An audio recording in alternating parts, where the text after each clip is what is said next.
95페이지 자, 더 읽기 파트에서 자, 금호 신화를 보면은 4편이 아니 5편 연작으로 되어 있는데 요 내용을 알고 가는 거하고 모르고 가는 건 차이가 난다라고 말씀드렸고 제목이 곧 이 글의 전체 줄거리를 자, 뭐죠? 드러내는데 이생 규장전 그러면 이생은 미스터리야. 이시라고 보면 돼. 미스터리가 규자가 뭐냐면 엿볼 규자야. 엿볼 규자. 그 다음에 장자는 담장 장자야. 담장 장자. 이생 규장전 그러면 이생이 옆집 담 너머를 엿본 이야기 이런 뜻이야. 옆집 담 너머를 엿본 이야기. 그래서 자, 이생과 채낭자 사이의 사랑 이야기인데 어떤 사랑이 어떻게 이루어지는가 잠깐 자 서머리 요거 봐보자. 송도에 사는 선비 이생이 이생 동그라미 자 이생 자 그러면 뭐 양반집 자제겠지. 어느 날 채랑이라는 처녀를 만나 사랑을 싹 틔운다. 자 여기 뭐 완전히 서머리니까 완전히 막 생략을 해놨는데 사실은 이제 뭐죠? 한양 읍내를 걷던 귀갓길에 자 이생이 집을 가다가 우연히 들려오는 여인의 목소리에 자기도 홀린 듯이 아주 아리따운 여인의 목소리에 홀린 듯이 끌려가가지고 자 담장을 넘어보니까 거기에 누가 있어? 채낭자를 보게 된 거야. 그 채낭자하고 눈이 마주치자 한눈에 반해가지고 그때부터 채낭자에게 연모의 정을 갖게 돼. 그래서 밤에 몰래 채낭자의 올담해가지고 그녀의 목소리를 듣고 그런 과정에서 채낭자도 이생의 존재를 알게 되어서 서로 사랑을 하게 돼. 자, 이게 이제 어찌 보면은 금기시된 사랑이야. 예를 들어서 이 당시에는 남녀가 자유연애하면 돼, 안 돼? 눈 맞으면 안 돼. 집안의 어른들끼리 정혼해가지고 홍기가 차면 부모님의 어떤 축복 속에서 부부의 연을 맺는 거지. 둘이 좋아가지고 자기 사랑해 이거는 있을 수 없는 일이야. 그러니까 어찌 보면은 금호 신화 안에는 당시의 시대적 상황을 뛰어넘는 자유연애 사상이 일단 근저에 깔려 있는 거야. 그래서 둘의 자의적 선택에 의해서 사랑을 하게 된다. 그리하여 귀가도 하지 않고 채씨집 별당에서 그 채씨와 즐거운 나날을 보낸다. 그러나 부모님의 반대로 누구의 반대가 더 심했을까? 여자 쪽 반대가 더 심했겠지. 그래서 최낭자 측의 부모님의 반대로 최낭자를 저기 외가에 있는 포항인가로 보내버려. 그래서 눈에서 멀어지면 멀어질 거고 보내버리는데 그때부터 채낭자가 어때? 식음을 전폐하고 상사병에 앓여서 죽음마저도 죽음의 문턱까지 이르게 되자 결국은 채낭자의 부모가 둘의 혼인을 허락하게 돼. 오케이? 그러니까 결국 지금으로 말하면 둘이 죽고 못 사네 하니까 결국 자식 이기는 부모 없다 해가지고 결국은 혼례를 치러주게 돼. 그래서 어때 이제?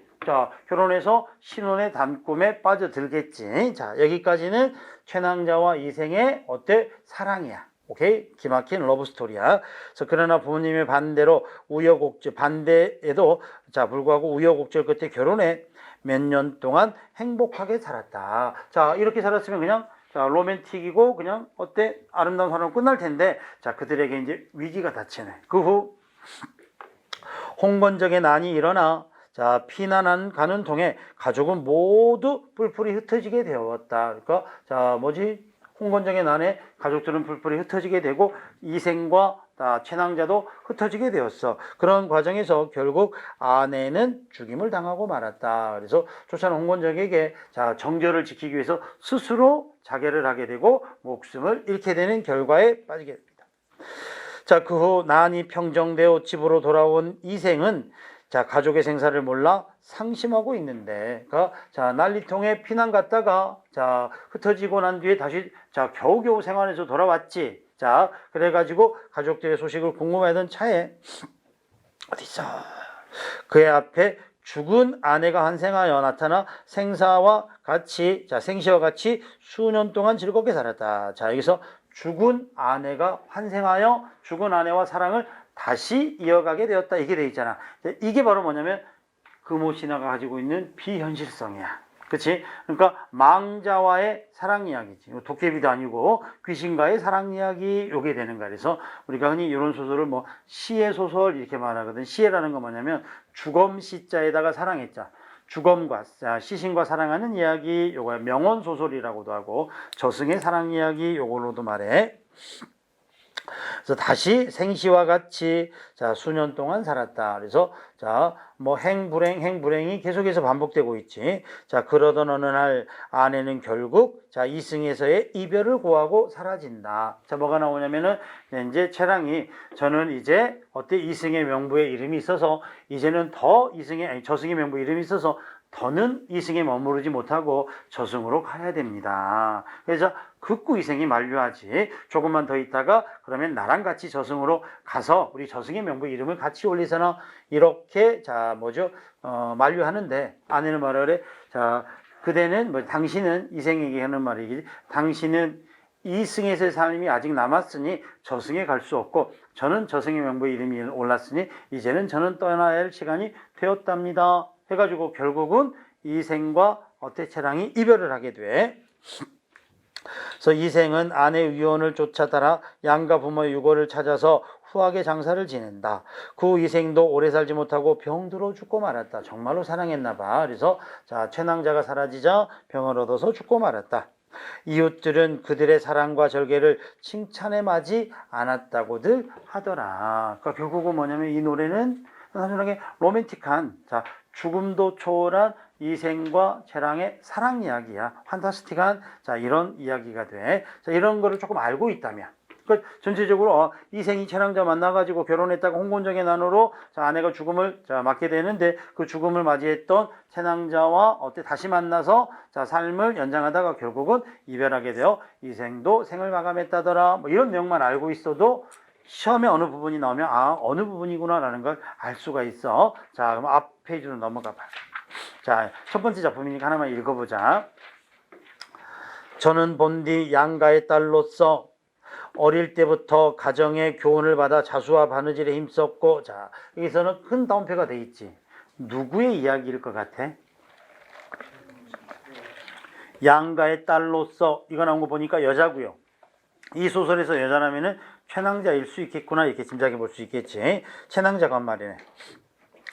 자 양가의 딸로서 어릴 때부터 가정의 교훈을 받아 자수와 바느질에 힘썼고 그리고 시서와 예법을 배웠으므로 귀중의 법도만 알았을 뿐 어찌 집 밖의 일을 알 수 있겠습니까? 그러나 난궁께서 붉은 살구꽃이 피어 담 안을 엿보게 되자 자 이건 언제일까? 자 이생과 채랑이 만났을 때 이야기겠지. 저는 스스로 몸을 바쳤으며 스스로 어때? 자 낭자에게 자 낭에게 채랑이나 이생에게 자 허락했으며 그다음에 꽃 앞에 한 번 웃고 난 후 평생의 가약을 맺었고 평생의 가약은 부배연을 맺었고 휘장 속에서 거듭 만났을 때 정이 100년을 넘쳤습니다. 그래서 이거는 어때? 이생을 처음 만나가지고 자기 역시 이생과 어때? 사랑을 하게 된 이야기. 그러면서 자기의 마음을 모두 준 이야기. 자 사세가 이렇게 되자 자 상황이 이렇게 되자 슬픔과 부끄러움을 참아 견딜 수 없었습니다. 장차 100년을 함께하려 했는데 어찌 횡액을 만나 구렁에 넘어질 줄 알았습니까? 여기서 횡액이 뭐야? 홍건적의 난을 만나서 죽임을 당하는 경우 이거지. 그러니까 결국 저는 집안에서만 바느질하고 시서만 보던 자 뭐지요? 양같이 규수였는데 자 도련님을 처음 보고 마음을 빼앗기고 저도 역시 도련님에게 마음을 모두 주었지요. 그래서 평생을 살려고 했으나 뜻밖의 횡행을 만나게 되어서 이런 아픔을 경험했답니다. 이거는 결국 뭐냐면 홍건적의 난을 경험한 이후에 채낭자가 다시 와가지고 자 뭐지요? 이생에게 하는 말인가 봐. 그치? 자 끝내 이리 같은 놈들에게 정조를 잃지는 않았지만 이리 같은 놈들 홍건적들이겠지. 도적의 때겠지. 그러니까 결국 도적의 때에게서 자기의 정조를 지키려다가 결국은 스스로 목숨을 잃게 되었네. 자 정조를 잃지는 않았지만 몸뚱이는 진흙탕에서 찢김을 당하고 말았습니다. 죽임을 당했습니다. 진실로 천성이 그렇게 만든 것입니다만 자 인정으로는 참아할 수 없는 일이었습니다. 그러니까 결국 뭐냐면 정조를 지키기 위해서 어쩔 수 없이 목숨을 버렸지만 낭을 떠나게 된 일은 그지없이 슬픈 일이었습니다. 시키면서 그런 일이 없으면 오직 좋았으련만 어쩔 수 없이 정조를 지키기 위해서 목숨을 버렸답니다. 저는 난군과 궁벽한 산골에서 헤어진 후로 짝을 잃은 새가 되고 말았던 것입니다. 자, 이때가 뭐겠어? 이제 피난 중에 헤어지게 된 거겠지. 집도 없어지고 부모님도 잃었으며 피곤한 혼백에 의지할 곳 없음이 한스러웠습니다. 의리는 중하고 목숨은 가벼움으로 쇠자나 몸뚱이로서 치욕을 면한 것만은 다행이었습니다. 무슨 말이야? 의리를 지키려고. 그치? 신랑에 대한, 자, 뭐죠? 부군에 대한, 자, 의리를 지키기 위해서, 목숨을 버렸습니다. 요 말이겠네. 자, 하지만 누가 산산조각난 제 마음을 불쌍히 여겨주겠습니까? 여기까지는 최낭자가, 그치? 그간의 내용을, 자, 사정 이야기를 누구에게? 이생에게 전해주고 있는 장면이네. 저승길은 피할 수가 없습니다. 천재께서 저와 난군의 연분이 끊어지지 않았고, 자, 여기서도 또 누가 한 말이지? 계속해서 최낭자가 한 말이지. 또 전생에 아무런 죄도 없으므로 이 몸을 환신시켜 잠시 난군을 베어 시름을 풀게 했던 것입니다. 자, 그러나 오랫동안 인간 세상에 머물면서 산 사람을 미혹하게 할 수는 없습니다. 자, 이제 이 부분은 보니까, 자, 자기가 지금 이제 영원히 이제 떠나야 되는 상황에서 사실 제가 그렇게 목숨을 잃어서 저승을 가야 했었는데 내가 원래 죄가 지은 게 없고 우리의 사랑을, 자, 저승에 있는 염라대왕도 불쌍히 여겼는지 저에게 이승에서 삶을 몇 해를 더 허락했습니다. 그래서 내가 귀신의 몸으로 와가지고, 자, 그대와 시간을 보냈습니다. 그러나 이제는 어떻게 해야 돼? 이제는 떠날 때가 되었습니다. 요 말이겠지. 그래서 이 몸을 한식에 잠시 난군을 베어 시름을 풀게 했던 것입니다. 자, 그러나, 자, 오랫동안 했구나 하더니 시비에게 명하여 술을 올리게 하고는 옥루춘곡에 맞춰 노래를 지어 부르면서 이생에게 술을 권했다. 그래서 이게 뭐지? 마지막 이별주가 되겠지. 그래서 자, 노래를 부르면서 이별을 고하게 되었다. 도적대 밀려와서 처차한 싸움터에 몰죽임 당하니 원앙도 짝을 잃었네. 여기저기 흩어진 애골 그 누가 묻어주리. 피투성이 유언은 하소연도 할 곳 없네. 슬프다 이내 몸은 무산의 선녀가 될 수 없고 깨진 겨울 갈라지니 마음만 쓰라니네. 이로부터 작별하면 둘이 모두 아득하네. 저승과 이승 사이 소식조차 막히리라. 어찌 보면은 지금 최랑이 죽음을 맞고 떠나게 되는 과정을, 자, 여기 한시에다가 담아서 넣어주고 있지. 그래서 소설 속에다 이렇게 노래를 지어놓은 것은 산문의 단조로움을 극복하고요, 인물의 정서를 효과적으로 드러내는 효과가 있습니다. 노래를 한 곡 부를 때마다 눈물에 목이 메어 거의 곡조를 이루지 못했다. 이생도 또한 슬픔을 걷잡지 못했다. 마지막으로 아내가 떠나가는 장면을 묵묵히 지켜봐야 되는 이생도 목이 메었다. 그러면서 나도 차라리 부인과 함께, 자, 이제 이생이 마지막으로 자기 말을 하겠지. 나도 부인과 함께 저승으로 갔으면 하오. 어찌 무례히 홀로 여생을 보내겠소. 어찌 혼자 살 수 있겠소. 지난번에 난리를 겪고 난 후에 친척과 노복들이 다 흩어지고 돌아가신 부모님의 해골이 들판에 버려졌을 때 부인이 아니었다라면 누가 능히 장사를 지어주었겠소. 옛사람의 말에 부모님이 살아계실 때는 예절로서 섬기고 돌아가신 후에는 예절로서 장사를 지내야 한다고 했는데 이런 일을 모두 부인이 실천했어. 그리고 뭐냐면, 자, 지나간, 사연 속에서 아내의 덕성을 칭찬하는 장면이 나오지. 그대는 참으로, 자, 좋은 며느리고 좋은 아내였어. 이런 뜻이겠지. 그것은 부인이 천성이 순수하고 인정이 두터운 때문이니, 자, 감격해 마지 않으며 스스로 부끄러움을 이기지 못하였어. 자, 이거는 뭐냐면 이생 자신이 내 자신이 너무나 부끄러웠어. 이건 아내를 지키지 못한 부끄러움 자책, 요게 되겠지. 자, 부인이 이생에서 함께 오래 살다가 100년 후에 같이 세상을 떠나는 게 어떻겠소. 그래서 제발 가지 말고 조금 있다 나랑 차라리 같이 갑시다. 이렇게 만류하고 애원하고 있네. 여인이 대답했다. 난군의 수명은 아직 남아있으나 저는 이미 저승의 명부에 이름이 실려있으니 오래 머물러 있을 수가 없습니다. 만약 굳이 인간 세상을 그리워해서 미련을 가진다면 저승의 법도 위반됩니다. 그렇게 되면 죄가 저에게만 미치는 것이 아니라 난군에게까지, 자, 그 허물이 미칠 것입니다. 그래서 결국 끝까지 난군을 지키기 위해서 저는 저승으로 가야 되니 난군께서는 조금 더 몸을 보존하시고 이승에서 살다 오십시오. 이런 뜻이겠지. 만약에 그는 그러면 한 2년, 당신 혼자 살면 4년 살 수 있는데 그냥 2년만 더 살다가 갈까요? 뭐 이럴 수도 있는데 낭군에게는 해가 돌아가서는 아니 됩니다 라고 말하지. 자, 다만 저의 유골이 아직 그곳에 흩어져 있으니 만약 은혜를 베풀어 주시겠다면 유골을 거두어 바람을 맞지 않게 해주십시오. 그래서 제 시신이나 수습해 주시옵소서. 두 사람은 서로 눈물을 바라보며 흘렸다. 잠시 후에 여인이 말했다. 낭군님 부디 안녕히 계십시오. 말을 마치자 점점 사라져 마침내 종적을 갖추었다. 이건 뭐지? 도깨비처럼 스르르 구름같이 사라져버렸다. 요게 이제 비현실적이고 정기적인 요소가 되겠지. 이생은 아내가 말한 대로 그녀의 시신을 수습해 부모님 곁에 장사를 지내주었다. 그 이생은 아내를 지극히 생각한 나머지 병이 나서 두세 달 만에 세상을 뜨고 말았다. 이게 바로 뭐다? 죽음마저도 초월한 이생과 채랑의 사랑 이야기야. 오케이? 자, 이 사실을 들은 사람들은 모두 슬퍼하고 탄식하면서 그들의 절개를 사모하지 않는 사람이 없었다 하더라. 그래서 이 부분은 이생규장전의 발단도 아니고 전개도 아니고 마지막 결말 부분이더라. 이게 되겠지. 결말 부분이더라. 자, 작품 해설은 스님이 설명해 준 내용하고 연결되는 거고요. 앞 페이지로 와보니까 갈래는 한문 소설이고 최초 소설이니까 한문 소설이고요. 전기 소설이다. 여기서 전기는 뭐라고요? 기한 이야기. 그다음에 남녀 간의 사랑이고요. 그다음에 특징 비현실적이고 신이한 내용. 비현실적 신이한 내용 밑줄. 만남과 이별이라는 구조, 이야기 구조. 만남 헤어짐 이런 식으로 반복돼. 한문 문헌체의 미사적인 표현, 아름다운 표현, 미사 요구의 표현. 4번 봐봐봐. 삽입시를 넣어서 산문의 단조로움에서 벗어나고 등장인물의 내면을 효과적으로 드러낸다. 그래서 단조로움 탈피, 그 다음에 또 하나가 뭐라고요? 내면의 심리 효과적 전달. 요거 두 가지 효과를 얻을 수 있어. 아까 낭이 불렀던 노래 있잖아. 그게 드러낸 효과야.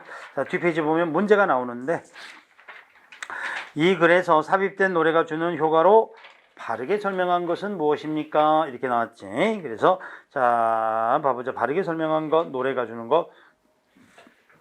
의미의 함축성을 강조해서 감동을 오랫동안 지속시킨다. 그래서 여운을 준다. 이게 되겠지. 감동은 사랑했던 님에 대한 애틋한 마음 요거 되니까 1번은 그럴듯하고요. 2번 사건의 극적 전환의 기점으로 갈등을 해소한다. 자, 그럼 무슨 말이냐면 노래 전에는 갈등이 심화되다가 노래 이후에 갈등이 해소됐다 이건데 갈등이 올라가다가 해소되고 갈등 구조라고 보기는 어렵지. 채랑과 이생이 갈등을 일으킨다라고 보기는 어렵네. 그 다음에 3번 현실에 대한 주인공의 저항의식은 전혀 이 노래하고는 상관없지.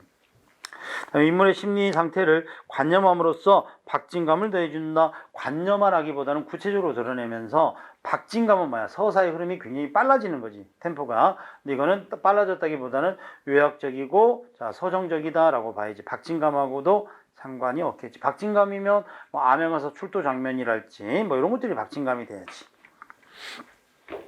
그 다음에 2번 보니까 이 작품에 대한 설명을 알맞지 않은 것. 전등신화의 영향을 받았다. OX. 아까도 말했지만 구의 전등신화의 영향을 받았다. 오케이. 그 다음에 현세와 비현세의 이중구조다. 이승과 저승의 이중구조. 오케이. 구성이 사실적이며 필연적이다. 비현실적이며 우연적이다. 이것뿐만 아니라 고전소설이 가지고 있는 일반적인 특징은 우연적이고 비현실적이다 라고 보시면 되겠죠. 오케이. 현실의 갈등 예술적 승화시킨 작품이다. 그래서 이승의 삶을 문학으로 드러냈다. 이런 정도로 보시면 되겠고. 그 다음에 이제 나오는 게 만복사 저폭이 남연부지죽 용궁부영론 취우부벽정기 요 5작품이 금오신화인데 그나마 우리 시험에 자주 나오는 게 이생규장전하고 만복사 저폭이야. 오케이. 그래서 만복사 저폭이 서머리 한 번만 봐. 요거만 보고 나머지는 여러분들한테 맡길게. 만복사 저폭이는 만복사는 절 이름이고요. 여기서 이제 불교적 색채가 어느 정도 들어가 있고 조포가 뭐지? 조폭이라는 건 뭐냐면 조포놀이를 말해. 조포놀이. 윷놀이 같은 종류가 조포놀이였나 봐. 그래서 만복사에서 윷놀이를 한 이야기 요건데 어떤 상황이 펼쳐지는가 서머리 한번 가보자. 전라도 남원에 사는 노총각 양생 동그라미. 이생규장전의 주인공은 이생이었지. 만복사 저포기의 주인공은 미스터 양이야. 미스터 양, 양생 이렇게 나와. 밑에 보시면 남연부주지는 박생이라고 나오고요. 그치? 그 다음에 저기 용궁무연냉은 한시성을 가지니까 한생이 나오지. 그 다음에 거기 뒤에 보면은 취유부백정기는 홍시성을 가진 홍생이 나와. 그래서 홍생, 양생, 한생 이렇게 나온다. 박생. 자, 다시 반복해서 접하기. 전라도 남원에 사는 노총각 양생이 부처님과 조포노를 해 이겨서 아름다운 여인을 배필로 얻게 된다. 와우, 이것도 굉장히 많이 빠져있네. 양생이라는 노총각이 그쵸? 평생에 아니 아리따운 여인하고 자 이승에서 연을 맺어보는 거야. 그래서 맨날 부처님 전에 가가지고 저에게 여친 하나 소개시켜 주시옵소서 백날을 빌어도 관음보살이 아무도 대답을 안 하더라 이거야. 그래서 하도 화딱지가 나가지고 양생이 그러면 부처님 나랑 한번 내기 한번 합시다. 그래서 조폰을 해가지고 내가 지면 깨끗하게 단념하고 평생을 부처님 공덕을 기리는 기도를 올리는 불제자로 살겠고 만에 하나 내가 이긴다면 제 소원 좀 들어주시옵소서 해가지고 그거에 부처님 명답해가지고 조폰놀이를 해. 누가 이겼을까? 양생이 졌으면 이야기가 안 이루어질 거 아니야. 그래서 양생이 이기게 돼. 그래서 결국은 부처님이 자 여친을 하나 소개시켜 주는데 아유 어찌나 개구진 부처님인지 이 여친이 망자야. 죽은 자의 환생이 되어가지고 나온 거야. 그래서 자, 아름다운 여인을 배필로 얻게 된다. 그러나 안타깝게도 그 여인과는 짧은 사랑을 나눈 뒤 여인이 떠나갔다. 그 여인은 불행하게도 외구에게 주준 처녀의 환신이었던 것이다. 그래서 외구에게 죽은 아까 우리 이생규장전에서는 홍건적의 난에서 목숨을 잃는데 외구의 난에 목숨을 잃은 여인이 왔어. 그래서 부모님도 그 여인의 죽음을 자 해석해서 잘 모르는데 양생을 통해서 알게 되고 뭐 이런 과정이 또 중간에 생략돼 있어. 그는 그 여인을 잊지 못하여 끝내 장가도 들지 않고 여인을 위해서 제를 지냈는데 그녀의 혼이 나타나 다시 새로운 세상의 남자로 태어났음을 고하고 수도하여 속세를 초탈해 달라고 말하고는 사라졌다. 그래서 양생에게 처녀가 와가지고 자기의 신분을 밝히고 떠나게 되고 그리고 떠나보낸 후 양생은 하염없이 그리움의 상사병에 빠져 있는데 그때 자 처녀가 다시 와가지고 저는 다행히 낭구님의 기도로 새로운 세상으로 환생하게 되었습니다. 윤회하게 되었습니다. 그래서 산해로 윤회하게 되었습니다. 그러니 자 양생께서도 이제는 저를 잊고 자 부디 편안히 지내시옵소서 이렇게 마지막 인사를 전해. 자, 양생은 그 후에도 결국 장가를 지지 않고 지산에 들어가 평생을 약초를 캐면서 여생을 마쳤다고 한다. 이게 이제 만복사주기. 둘 다 주제는 뭐냐면 죽음마저도 초월한 지고지순한 사랑 이야기. 요게 바로 금오신화가 가지고 있는 노래야. 그 다음에 자 밑에 보시면 남연부지주 이건 염라대왕 만난 이야기가 되고요. 용궁부연록 이거는 뭐냐면 용궁 갔다 온 이야기가 돼. 그 다음에 치유부벽정기 이거는 기자를 만난 이야기 기자의 딸을 만난 이야기 이런 것들인데 전부 다 비현실적이고 로맨틱한 이야기가 연작으로 되어 있는 게 금오신화. 그래서 금오신화의 작품에서 제일 밑에 거 봐봐. 김시습이 1465년 중년의 나이에 경주 금오산 영감에서 쓴 작품으로 기한 사실을 전하는 전기적 한문 소설로 독립된 단편을 묶어 놓은 단편 소설집이다. 독립된 단편 5편이 전하고 있지. 전체는 몇 편인지 알 수 없지만 5편만 전하고 있는 거야. 독립된 이야기야. 자, 이 작품의 공통점 특징은 주인공이 한결같이 가인형의 인물이라는 점. 양생, 홍생, 한생 전부 다 제자 가인형 인물.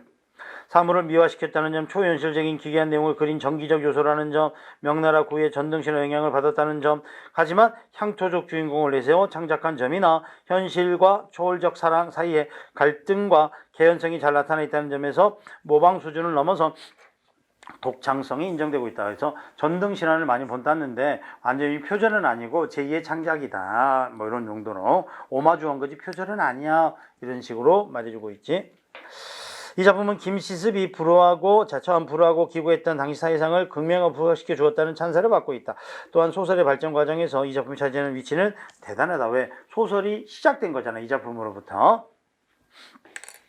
설화문학 이후 창작문학에 큰 영향을 미치는 점에서 큰 의미가 있다. 그래서 나머지 세 작품은 서머리 한번 봐보고, 자, 그 다음에 이제 나오는 게 뭐가 되냐면 사시남정기라는 소설이 나와 있는데, 사시남정기 줄거리 한번 봐봐봐. 이것도 굉장히 중요한 작품이니까. 자, 중국 명나라 때, 자, 이거는 배경이 명나라지. 아까 금오신화는 뭐 경주가 나오고 한양이 나오고 이랬잖아요. 그래서 중국 명나라 때 금능 순천부에 사는 유연이라는 사람과 부인 최 씨는 늦게 아들 연수를 얻는다. 이게 되지. 그래서 자, 유현인가 유현하고 아내 사이에서 아이를 얻는데 그가 바로 누구냐면 유연수야. 유연수 요게 되는데, 자, 유연수는 뭐라고 돼 있어? 15세에 장원급제의 한림학사 뱃을 얻는다. 유연수는 유교적 조선을 의미한 정숙한 여인 사씨와 결혼하게 된다. 그래서 15세, 자, 아주 정숙한 여인 사씨와 결혼하게 돼. 이 사씨의 뭐 내용 보면은 시아버지 될 사람 유연을 만나가지고 인품을 점검하는 이야기도 나오고 그래. 그래서 유연마저도 사씨의 인품에 반해가지고 너야말로 우리 집안의 며느리가 될 만하구나. 그래서 기꺼이 받아들입니다. 물론 안타깝게도 사씨는 거기서는 뭐로 나오냐면 홀어머니 밑에서 훈육을 받았던 여자로 나오기는 해. 근데 유교적 독성을 겸비한 자, 사씨와 결혼한다. 그러나 사씨는 후사를 얻지 못하자 자신의 잘못을 탓하며 후사를 위해 교씨를 첩으로 맞아들인다. 그래서 맞아들인다 보시면 왠지 자, 어쩔 수 없이 맞는 것 같은데, 결혼하고도 몇 해가 지났는데도 아이가 안 생겨. 잉태하지가 않아. 옛날에 가장 큰 게 뭐냐, 죄를 잊지 못하는 게 가장 큰 불효잖아. 그래서 사씨가 굳고 자, 남편 연수에게, 유알림에게 첩을 얻으시지요 라고 강구를 하게 돼. 근데 몇 차례나 유연수도 때 자, 인품이 모진 사람이 아니기 때문에 아니대요. 때를 기다려 봅시다 하다가 세월이 한 세월 돼가지고 꽤 시간이 지났지. 그래서 결국은 자, 집안 어른들의 자, 청도 있고 그래서 교씨를 첩으로 들이게 됐지. 오케이? 그리고 이제 여기서부터 이제 사건이 사달이 생기는 거야. 교씨를 첩으로 맞아들인다. 간악하고 교활한 교씨는 자, 여기는 유교적 덕성을 자, 겸비한 사씨는 이렇게 되어 있잖아요. 간악하고 교활한 교씨는 사씨를 모함하여 자신이 유씨 집안의 실세가 되기를 꿈꾼다. 그러던 중 교씨는 아들 장주를 낳고 자신의 이익을 위해 아들 장주를 스스로 죽이고 사씨에게 누명을 씌운다. 그러니까 자기의 아들마저도 자, 스스로 어때? 죽이지. 왜 그러냐면은 자, 누굴 모함하려고? 자, 정실 부인이 사씨를 모함하려고. 그래서 적어도 모함해가지고 유연수의 마음을 얻으려면 그 정도 희생을 치러야 된다 해가지고 자기 아들을 독살해가지고 그거에 대한 자, 죄를 누구에게 뒤집어 씌워? 사씨에게 뒤집어 씌우는 거야. 그러자 어쩔 수 없이 유알림도 교씨의 관계에 속아 사씨를 패출하고 자, 교씨를 정실로 삼는다. 이후 사씨는 갖은 고난을 겪으며 또돌이 신세가 된다. 이게 바로 뭐냐면 사씨가 뭐 하는 거야? 남정하는 거야. 남쪽을 떠도는 거야. 그래서 제목이 사씨 남정기. 그러면 사씨가 남쪽 땅을 떠도는 이야기. 요게 돼. 사씨가 남쪽 땅을 떠도는 이야기. 어딨어? 자, 떠도는 시대가 된다. 그리고 교씨는 문객인 동천과 짜고 유연수마저 귀양을 보낸다. 동천과 짜고 그와 자, 동천과 짜고 결국은 자, 유연수마저도 귀양을 보내서 완전히 어때? 이 집안의 큰 어른을 자, 됩니다. 요거지. 이후 유알림은 자, 유배지에서 혐의를 벗고 유배에서 풀려나고 자, 그래서 이제 풀려나면서 뭐 어때? 교씨에게 속았다는 사실을 알게 되죠. 그래서 동청은 자, 충신 유알림을 모함했다는 제목으로 처형된다. 교씨는 이후 냉진에게 몸을 의탁하여 숨기지만 냉진도 도둑의 교수라는 제목으로 처형당하자 급기야 기방에 몸을 숨긴다. 한편 유알림은 자신의 잘못을 뉘우치고 사씨의 행적을 두루두루 찾아서 결국 사씨와 재회하게 된다. 해유하게 된다. 이후 고향으로 돌아와 교씨를 찾아 처형하고 사씨와 그리고 나머지 여생을 자, 행복하게 지내게 된다. 자, 요걸 보여주고 있는데 자, 이거는 서포 김만중이가 숙종의 인연하고 폐위 사건을 상소했다가 유배 가가지고 불렀다라고 알려져 있어. 그럼 여기서 이제 유연수는 누굴 상징적으로 드러내? 숙종을 드러내고 사씨는 인연왕후, 폐위된 인연왕후를 말하고, 자, 여기는 희빈장씨를 두고 하는 말이지.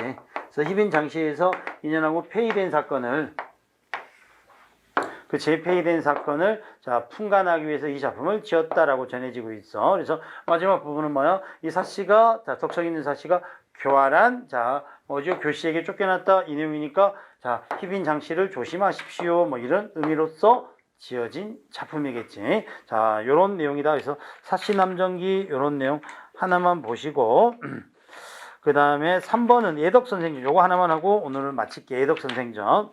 자, 요거는, 자, 예덕선생전은 박지원의 소설이야. 박지원. 아까 쌤이, 자, 박지원의 소설은 주제가 기본적으로 뭐다고? 주제가 부패한, 즉, 무기력한 양반, 그 다음에 허위의식에 빠져있는 양반 사회를 신랄하게 풍자하는 거야. 여기서 이제 예덕선생이라는 것은 똥장군 엄행수를 말해. 똥장군 엄행수, 똥 푸는 사람. 오케이?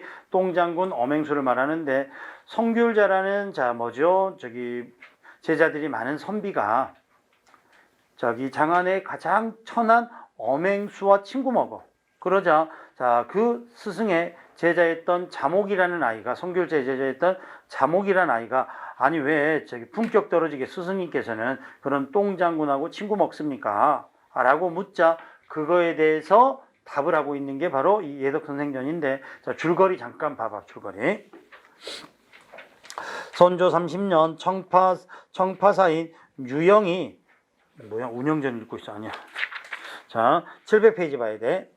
엄행수는 똥을 치워 나르는, 자, 천한 자였으나, 아주 천하디 천한 자지.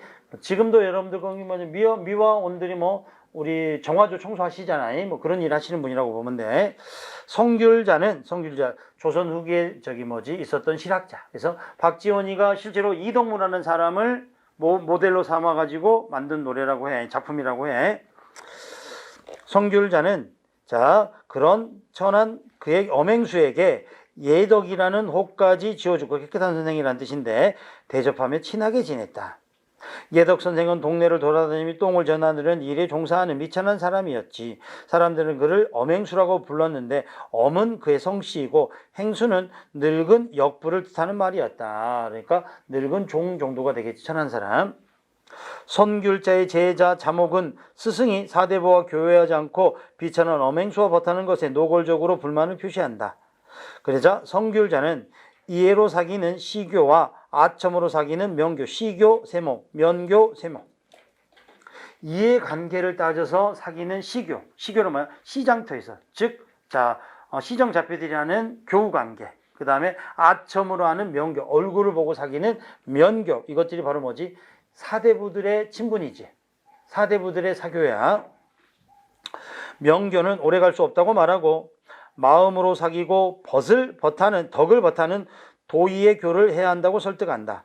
그는 이어서 엄행수는 신분이 미철하고 하는 일은 비록 더럽지만 마음만은 그지없이 향기롭고 의롭기 때문에 예덕 선생으로 일컬으며 도의와 교를 나누지 않을 수 없다고, 자, 제자 자목에게 얘기한다 이거지. 그러니까 자, 쉽게 말해 지금 이런 거야.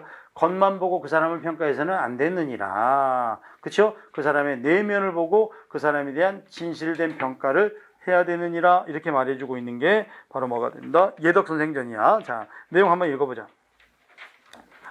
선귤자에게 예덕이라는 친구가 있었다. 그는 종본탑 동편에 살면서 매일 마을에 똥을 전하려는 것을 업으로 하고 있다. 그래서 똥, 엄행수 이거 나오면 이거 예덕선생전이구나. 박지원의 한문소설이구나. 그리고 올바른 교우나 사대부들의 사교나 면고에 대한 비판이구나. 이거 빨리 찾으면 돼. 그럼 문제 푸는데 어려움 없어. 그래서 마을 사람들이 모두 그를 불러 엄행수라고 했다. 행수란 역부의 우두머리 엄은 성이고요.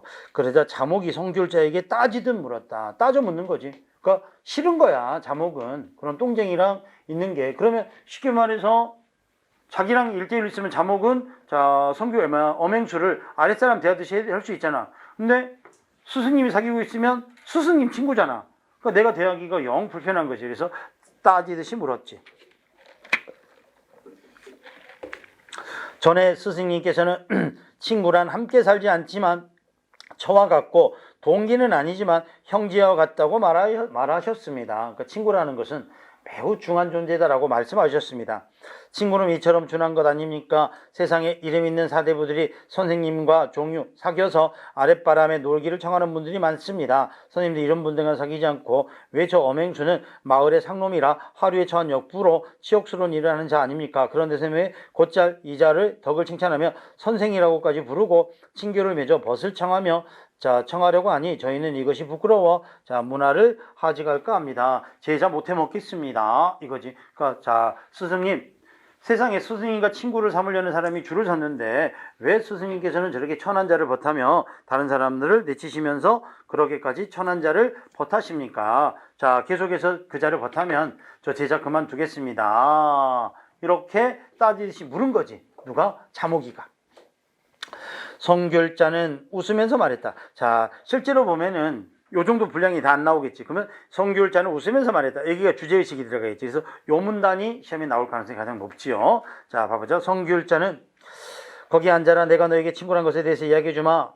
상말에 의원이 자기 병 못 고치고 무당이 제굿 못한다는 격으로 사람들이 누구나 자기가 잘한 일들이 남이 알아주지 않으면 안타깝게 여긴단다. 자기 허물을 충고해 주기를 바랄 경우에 마냥 칭찬만 하면 아첨에 가까워서 맛이 없고 단점만 자꾸 지적하여 들춰내는 것 같아서 인정이 아닐 것이다. 이에 그의 잘못을 띄워놓고 말에 변죽만 올리고 꼬꼬집지 않으면 비록 크게 책망하더라도 노하지 않을 것이다. 그래서 웬고하면 자기의 정말거리는 곳을 건들지 않았기 때문이다. 그가 결국 뭐냐면 너무 남의 말을 할 때 장점만 말해도 안 되고 단점을 막 있는 그대로 말해도 아니 되느니라. 그래서 돌아가면서 장점 단점을 말해야지 화를 내지 않는 것이란다. 일반적인 교우에 대한 조언을 말해주는 거야. 계속해서 우연히 자기가 한 일이라고 생각하는 일에 언급하되 무엇에 비유해서 숨겨진 일을 딱 맞추면 마음속에 감동하여 마치 가려운 것을 긁어주는 것 같을 것이다.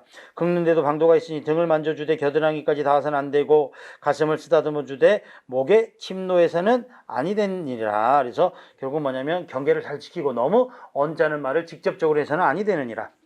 공중에 띄워놓고 하는 말이 나중에 자기를 칭찬하는 말로 귀결되면 뛸 듯이 기뻐 나를 알아준다고 하겠지. 이와 같은 것이 친구라 할 수 있겠느냐. 칭찬만 하고요. 아첨만 하는 것을 어찌 진정한 친구라 할 수 있겠느냐. 여기까지는 올바른 교우라고 보기는 어렵지. 자목은 귀를 틀어막고 달아나며 이야말로 선생님이 나를 시정배나 견복 따위의 일로 가르치는 것입니다. 고했다. 성교율자가 다시 말했다. 그러면 내가 수치로 여기는 것은 여기에 있는 것이지 저기에 있는 것이 아니로구나. 이건 뭐라고 돼 있어? 밑에 보니까 위선적으로 아첨하는 것이지 네가 부끄러워하는 것은 엄행수를 천한 것을 벗함이 아니로구나. 요것을 지금 자목의 잘못된 생각을 깨우쳐주는 장면이야. 무릇 시교는 이해로 사귀는 것이고 면교는 아첨으로 사귀는 것이다. 이런 교우관계는 옳다 그르다? 그르다라고 말하지. 이런 교우가 되어서는 아니 된다. 그러므로 아무리 좋은 사이라도 3번 손을 내밀면 사이가 벌어지지 않을 수 없고 또 아무리 묵은 원한이 있더라도 3번 도와주면 친해지지 않을 수 없는 법이다. 그러니까 인간관계라는 것은 도와주면 친해지고 멀리하면 가까이 갈 수 없는 법이니라. 이것이 이른바 도의지교라고 하는데 위로 천고를 버텨도 요원하다. 멀다고 아니하고 서로 말리를 떨어져 있어도 소원하다고 할 수 없는 것이란다. 그러니까 마음이 가까이 있어야 진정한 벗이란다. 그래서 이해를 따지고 아첨으로 친구를 사귀어서는 올바른 교우라고 볼 수 없느니라. 오케이? 그래서 요 밑에 부분이 성교율자가 말하는 올바른 교우의 방법, 요거를 알려주고 있어. 핵심 정리 한번 봐봐. 페이지. 주제, 바람직한 벗의 사귐, 요거지. 그 다음에 특징은 설득하는 오조거들을. 그래서는 자목을 설득하는 것 같지만 실제로는 우리들을 설득해주고 있다라고 보시면 되고요. 지배계층에 대한 풍자, 지배계층. 여기서 지배계층은 뭐냐면 사대부들의 교우를 풍자하고 있는 거지. 그치? 그냥 단순히 그 사람이 천하다고만 멀리하는 이런 교우에 대한 풍자, 비판. 그 다음에 한문소설이니까 되겠고, 그 다음에 인물, 예덕선생, 성교율자, 자목. 자목이 어떤 인물이야? 당시 사대부들의 고리타분 사고의 전형적 인물이더라. 이렇게 보시면 되지. 문제가 아주 간단한 거 하나밖에 없네. 이 글에 대한 설명으로 적절하지 않은 것은 무엇입니까? 대화를 중심으로 이야기가 전개된다. OX 오, 대화 중심이지, 그치?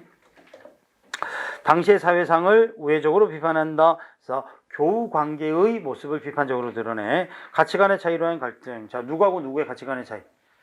자목과 성귤자의 가치관의 갈등. 작품 속에 등장인물이 소설하고 있으면 몇 인칭이 돼야 돼? 1인칭이 돼야 돼. 근데 고전 소설은 전부 다 뭐야? 3인칭 전지적 작가 시점이야. 아무리 읽어봐도 나라는 인물이 아니 나오지요. 오케이? 자, 오늘은 요놈까지 하고요. 다음 시간에 어디까지만 한번 읽어보냐면 다 하지 않을 거니까 작품 3개 남은 초실까지 남고 뒤에 보면은 쌤이 자주 다뤄지는 작품들에 대한 서머리 해놨어요. 여기까지만 한번 쭉 읽어봐. 고전문학은. 알겠지? 그래서 오늘 이거 오전에 문제풀이하고 오후에 소설 했는데 소설 뒷부분 다 읽어보고요. 오전에 했던 것은 언어 일반, 고전문법, 의문론 여기까지는 또 복습해가지고 마무리 짓고요. 알겠지요? 오케이. 오늘은 요놈까지 하고 마치도록 하겠습니다. 오케이.